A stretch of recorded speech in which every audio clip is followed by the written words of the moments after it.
Water bill వీళ్ళు 20,000 కట్టచ్చు.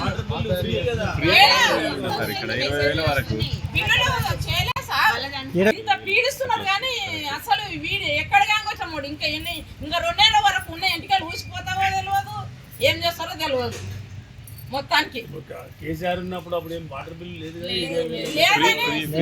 అప్పుడు బిల్లే రాలేదు సార్, మొత్తం ఫ్రీ 0 బిల్ ఇచ్చారు అప్పుడు. మళ్ళీ ఇప్పుడు ఏదో ఉంది దగ్గరలో మీకు అక్కడ ఉంటారు, డాక్టర్ ఉంటాడు, నర్సు ఎవరు ఉంటారు.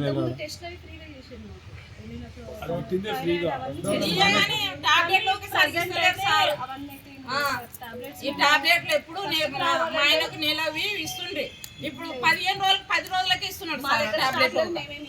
అందరూ సపోర్ట్ చేయండి కారుకు. 10 మందికి చెప్పాలి, 10 మందికి సార్. అందరు నేను కొట్లాడినట్టే మాట్లాడినా సార్. నేను 2 సంవత్సరాలకే క్యాష్ పెట్టి మళ్ళీ క్యాష్ చేసినట్టే చెప్తున్నాను.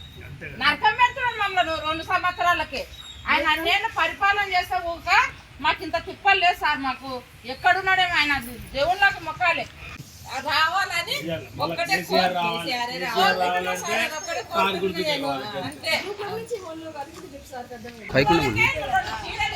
10,000 ఇస్తాడు. మరి గ్రూప్ లో ఓటేస్తేనే వచ్చింది ఆయన. మేమందరం మేలేదా? ఎక్కడి నుంచి వచ్చిన వాళ్ళే వాళ్ళకి ఇచ్చిడు.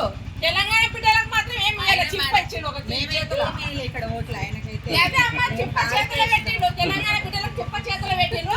ఎక్కడి నుంచి వచ్చిన వాళ్ళకు పట్టు చీరలు ఇచ్చిండు. పట్టు చీరలు ఇచ్చిండు. ఏది గుర్తుకొస్తావని కదా. ఎవరు పోతారు ఆ ఫ్రీ బస్ లో? రోజు తిరుగుతాం మేము. ఎన్నడో ఒక రోజు పోతాంటే ఒక్క కాలు మీద నిలబడాలి.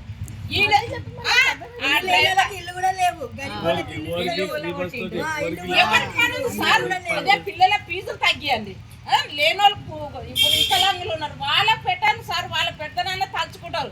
కానీ ఉన్నోడు పోయి ఉన్నాను, లేనోడు పోయి ఉన్నాడు. ఇంకా మిగతా వాళ్ళ పరిస్థితి ఉంది సార్. ఇక్కడ ఫ్రీ బస్ పెడితే ఇప్పుడు ఊరుకోవాలంటే భయం అవుతున్నారు. చుట్టాలని చూడడానికి పోవాలంటే ఆ కండక్టర్ ఊక డ్రైవర్ తిరుగుతారు సార్. ఇక్కడ ఆపారంటే మూత్రాన్ని కాపాడే ఓమ్మా వేరే బస్ ఎక్కిరా. వాళ్ళ ఊక డిమాండ్ అయిపోయింది సార్. ఈ రేవంత్ రెడ్డిని చూసి ఇంతకుముందు పైసలు పెట్టి ఎప్పుడన్నా పండుకొని పోతుండే, చీకట్ల కాళ్ళుండే.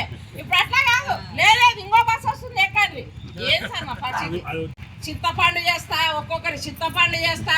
నేను ఎవరు వేస్తావు చింతపండు? మేము వేస్తే బుద్ధి లేక వేసిండ్రు. ఒక అవకాశం ఇస్తామని వేసిండ్రు. వేసినందుకు చింతపండు చేస్తా అంటున్నాను.